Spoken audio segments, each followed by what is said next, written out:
एक तो प्रणाम करना होता है, एक प्रणाम करने का स्वभाव होता है, शील। बहुत से लोग होते हैं उनको प्रणाम करने में सबसे भारी आलस्य लगता है, किसको प्रणाम करें। अब तो लोग प्रणाम करना ही भूल गए। साष्टांग प्रणाम की तो कल्पना ही दूर चली गई।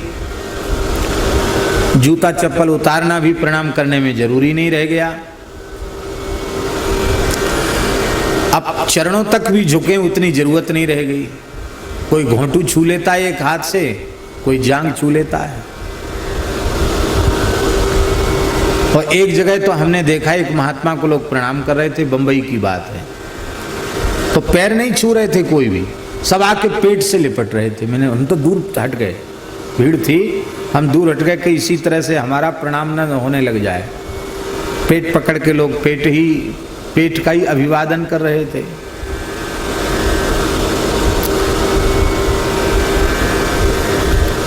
महात्मा मिले, ब्राह्मण मिले, संत मिले, बाबा, ये नहीं बाबा, तो बाबा को कहना चाहिए कृतार्थ हुआ आपका आशीर्वाद पाकर, ऐसे याद करना। अरे ऐसा हाथ तो आशीर्वाद देने वाले का होना चाहिए, हमारा होना चाहिए ऐसा हाथ। सबसे बड़े धर्माचार्य तो दुनिया में इस समय नेता हैं। मंच पर चढ़े, जैसे उनके हाथ में कोई जादू हो, अथवा ऊपर से परमिट बना के लाए हो कि तुम सबको आशीर्वाद दे सकते हो।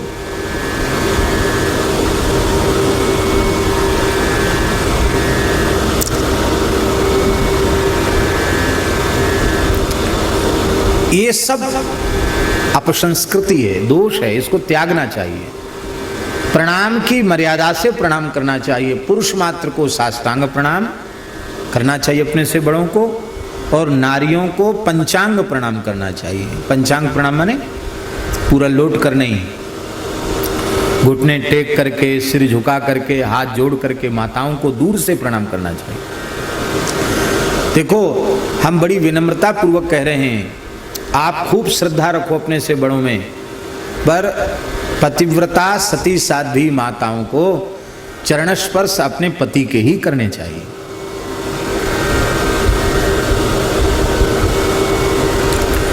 लेकिन अब समस्या है गतानुगति को लोका, पतियों में श्रद्धा ही नहीं है।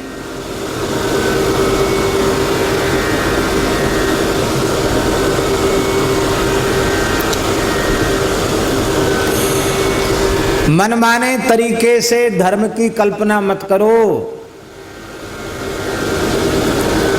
व्यास वाल्मीकि प्रभृति ऋषियों ने जो धर्म का स्वरूप सुनिश्चित किया है, उसको ज्यों का त्यों श्रद्धा पूर्वक मानो, उसी में ला।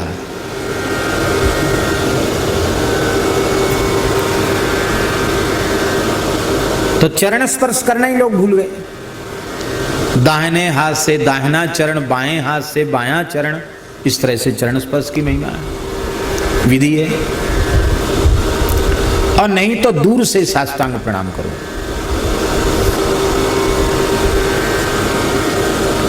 तो प्रणाम करने का स्वभाव है जिसका, अभिवादनशीलस्य, प्रणाम करने की आदत डाल दो।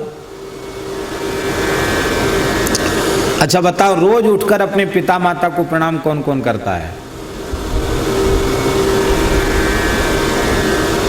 बोलो।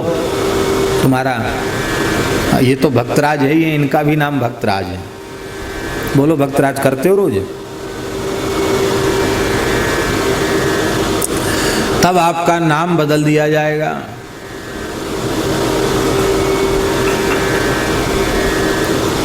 बोले हम गुरु जी को तो साष्टांग कर लेते हैं, अच्छी बात है, करना ही चाहिए, संतों को कर लेते हैं, पर शास्त्र में लिखा है नहीं मातृ समो गुरु, माता के समान कोई गुरु नहीं है।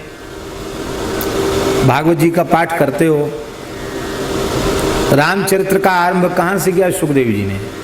बोलो। गुरुवर्थे त्यक्तराज्यो विचरदनुवनं पद्मपद्भ्यां प्रियाया पाणिस्पर्शा क्षमाभ्यां व्रजतपथिरुजो यो हरीन्द्रानुजाभ्यां वैरूप्यात् शूर्पणख्याः प्रियबिरहृषा रोपितभ्रूविजृम्भस्त्रस्ताब्धिर् बद्धसेतुः खलदवदहनः कौशलेन्द्रो वतान्नः। कहाँ से शुरू किया? गुरुवर्थे, वहां गुरु अर्थे। वो गुरु कौन है? हैं? हाँ, दशरथ जी महाराज। तो पिता दशरथ के लिए गुरु शब्द का प्रयोग किया है व्यास जी ने, सुखदेव जी ने। तो यदि आप अपने पिता माता को नित्य चरणों में मस्तक रखकर प्रणाम नहीं करते तो गुरु जी को भी दंडवत प्रणाम करने का कोई लाभ आपको नहीं मिलेगा। प्रथम गुरु का समादर नहीं करते,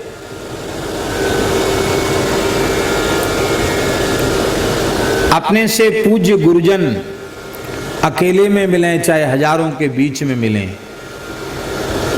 उनके चरणों में तो श्रद्धा पूर्वक प्रणाम ही करना चाहिए। इतने से वे राजी हो जाते, प्रसन्न हो जाते हैं। दास की यह अनुभूति है।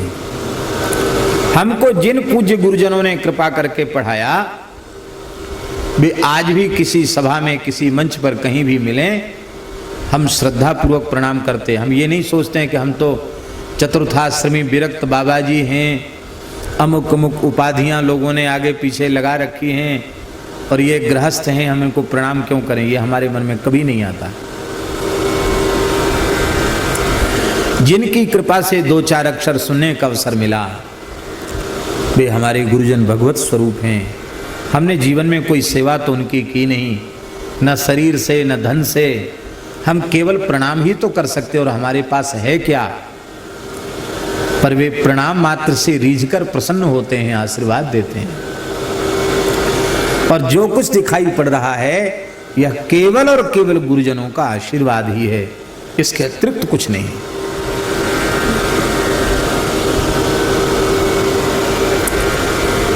प्रणाम करने का स्वभाव बना लो।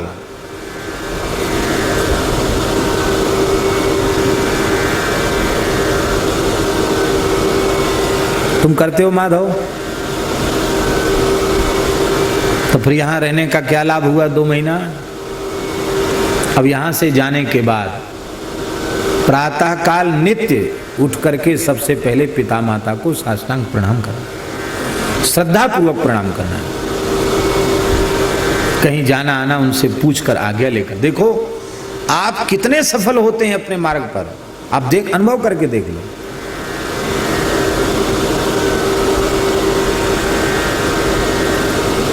आपको किसी भी क्षेत्र में विफलता दिखाई नहीं पड़ेगी, पर प्रणाम करने की आदत डाल लो, स्वभाव बना लो प्रणाम करने का। छोटे छोटे बालकों को प्रणाम का अभ्यास कराना चाहिए।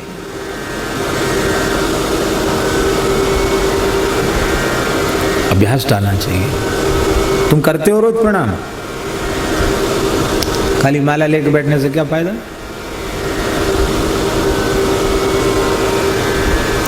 जो हमारे गुरुकुल के ब्रह्मचारी वटुक हैं, ये तो समावर्तन के बाद ही घर जाएंगे, क्योंकि सब क्लास दंडधारी हैं, मौंजी व्रत सबने लिया हुआ है। यही सब गायत्री पुरस्करण कर रहे हैं। समय से त्रिकाल संध्योपासन और नित्य समिधाधान अग्नि में और वेद व्याकरण दोनों पढ़ रहे हैं। तो आप लोग तो 4 साल बाद ही जाएंगे घर। तो जब आपका वेद पूर्ण हो जाएगा और घर आप जाएंगे, वैसे तो 4 साल बाद समावर्तन की विधि नहीं है। समावर्तन की विधि तो है, हाँ, 12 वर्ष बाद समावर्तन की विधि है। लेकिन 12 साल सुनते यहाँ एक विद्यार्थी नहीं आता, इसलिए उसको कम कर दिया गया, 4 साल का कर दिया गया। उसमें भी कितने कच्चे भाग जाते हैं, जो पक्के होते हैं वही डट पाते हैं। तो भले ही ये 4 साल आपके व्यतीत हो जाएं, तो आप अपने घरों पर जब जाएं तो ये निश्चय कर लेना कि हम प्रातः काल उठकर नित्य माता पिता को प्रणाम करेंगे, बड़े भाई को प्रणाम करेंगे, बहन को प्रणाम करेंगे, अपने पूज्यों को प्रणाम करेंगे। देखो आपको कितना लाभ होता है। और जब तक आप वहाँ नहीं गए तब तक स्नान करके जब अपने नियम पर बैठें तो माता पिता को प्रणाम मन ही मन कर लें, सोते समय उन्हें प्रणाम कर लें। मानसिक प्रणाम में तो बाधा नहीं है ना, मानसिक प्रणाम नित्य किया जा सकता है।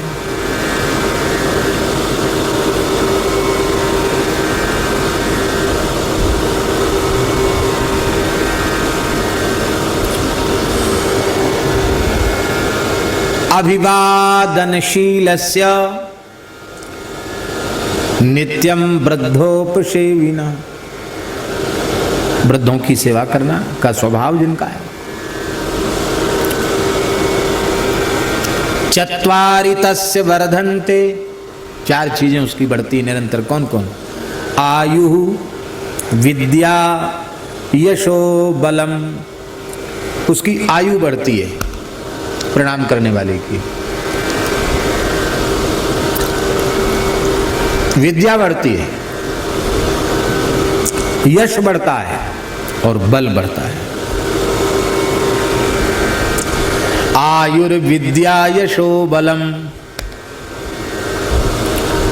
4 चीजों की वृद्धि होती है। आयु बढ़ना जरूरी है कि नहीं? विद्या प्राप्त हुई जरूरी है कि नहीं?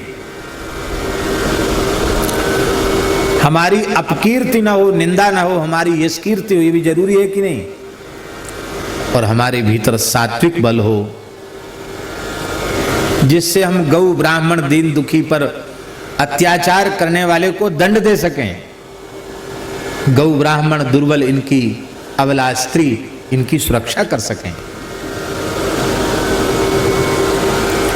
बल होना भी जरूरी है, शक्ति होना भी जरूरी है, शारीरिक शक्ति भी होना जरूरी है और आत्मिक शक्ति होना भी आवश्यक है, आत्मबल होना भी जरूरी है।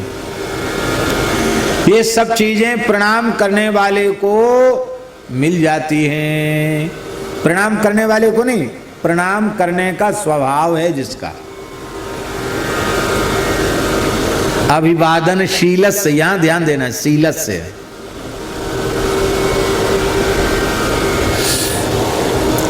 बोले चलो ठीक है, ये तो गृहस्थियों के लिए है, हम लोग तो महात्मा हैं, हमारे क्या, हम तो सबका प्रणाम लेने का ठेका हमारा है, हम किसी को प्रणाम न करें।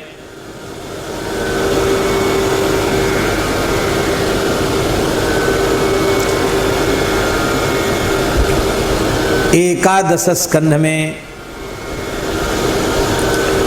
भगवान श्री कृष्ण उद्धव जी को बोल रहे हैं, क्या कह रहे हैं? विसृज्य स्मयमानान् स्वान् व्रीडाञ्च लौकिकीं प्रणमेत् दण्डवत् भूमौ आश्वचाण्डाल गोखरम्।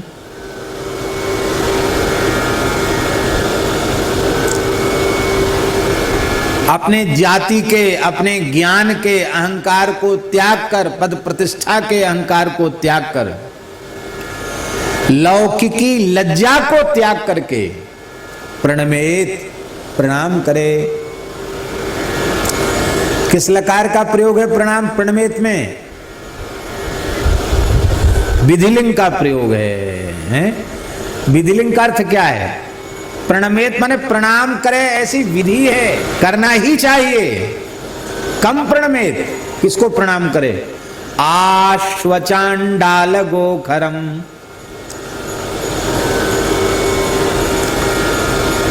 कुत्ता, कुत्ते से लेके चांडाल, गधा, गाय, सबको प्रणाम करे।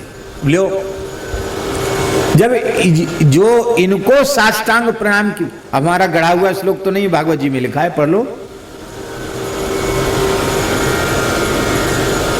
जब इनको साष्टांग प्रणाम की आज्ञा, विधि का निर्देश किया जा रहा है, तो फिर प्रणम्य तो सदा प्रणम्य है ही। हाँ, प्रणाम के योग्य को प्रणाम करना, जो प्रणाम के योग्य न हो उसे प्रणाम न करना, ऐसी भी शास्त्राज्ञा है। लेकिन वह जो बात है ना, वह एक स्तर की बात है और यह एक स्तर की बात है। जहां भेद दृष्टि बनी हुई है वहां प्रणम्य को प्रणाम करना, प्रणाम के योग्य न हो उसको प्रणाम न करना।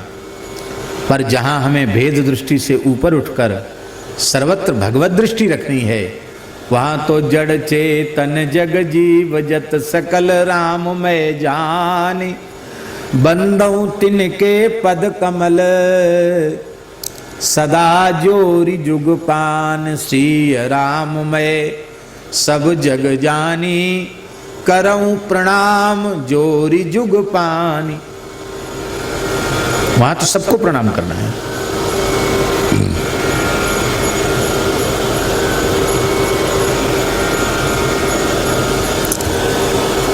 बोलो भक्तवत्सल भगवान की जय। जय जय श्री राधे।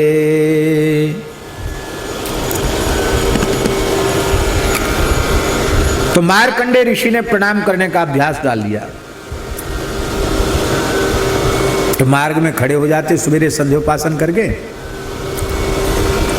अब मध्याह्न संध्या जब तक समय नहीं होता तब तक खड़े रहते मार्ग पर। कोई ऋषि मुनि महात्मा दिखाई पड़ता उसको प्रणाम करते बिना परिचय के। फिर मध्याह्न संध्या करने के बाद फिर खड़े हो जाते, तो सायं संध्या के पूर्व पूर्व तक प्रणाम करते। फिर सायं संध्या करके फिर खड़े हो जाते। निशा मुख में भी कोई महात्मा आते जाते उनको प्रणाम करते। पूरे दिन केवल प्रणाम की साधना।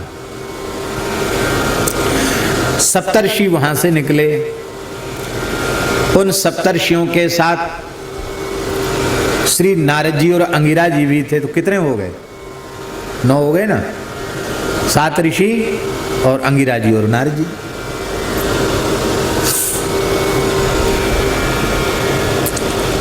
जैसे ही बालक ने प्रणाम किया, सभी ऋषियों के मुख से एक साथ निकला दीर्घायुर्भव। फिर ध्यान से देखा, अरे इसकी आयु तो समाप्त है। हम लोगों ने दीर्घायु केवल 12 दिन शेष है, क्या करें? सबने कहा अब इतने ऋषियों की वाणी झूठी हो जाएगी, बड़ा दोष लगेगा, चलो ले चलो बालक को। उस बालक को लेकर ऋषि ब्रह्मलोक पहुंच गए। ब्रह्मा जी ने आपने ही लिपि लिखी है, आप इसको थोड़ा बदल दीजिए। ब्रह्मलोक में लेकर के गए तो ब्रह्मा जी ने कहा अभी इसकी आयु के 12 दिन शेष हैं। वो 12 दिन ही रहेंगे, क्यों? हमारी लिपि बदलनी ही चाहिए, पर हमारी आयु के प्रमाण से हम 12 दिन इनको कर देते हैं। बोलो भक्तवत्सल भगवान की। ब्रह्मा जी के 12 दिन जानते हो कितने? उतने ही जानते हो। ब्रह्मा जी के एक दिन में 1000 बार सतयुग, 1000 बार त्रेता, 1000 बार द्वापर, 1000 बार कलयुग बीत जाते एक दिन में। उतनी ही बड़ी ब्रह्मा जी की रात्रि होती है। ब्रह्मा जी के एक दिन में 14 इंद्रों की आयु पूर्ण हो जाती है। सारे ब्रह्मांड की व्यवस्था 14 बार बदल जाती है। ब्रह्मा जी ने अपनी आयु के हिसाब से 12 दिन की आयु कर दी, तो मार्कंडेय दीर्घायु हो गए। इसलिए दीर्घायु वाले महापुरुषों में 8 महानुभावों का हम स्मरण करते हैं। कौन कौन? अश्वत्थामा बलिर्व्यासो हनुमाश्च विभीषणः कृपः परशुरामश्च सप्तैते चिरजीविनः सप्तैतान् संस्मरेन् नित्यं मार्कण्डेयमथाष्टमं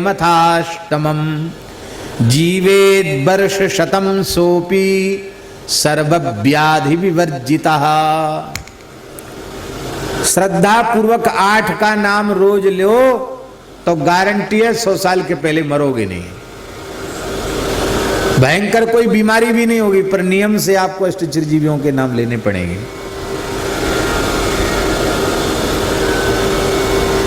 जीवेत वर्ष शतम साग्र, 100 साल से भी ज्यादा जियोगे, सारी व्याधियों से मुक्त होकर के शतायुष्य प्राप्त हो जाएगा।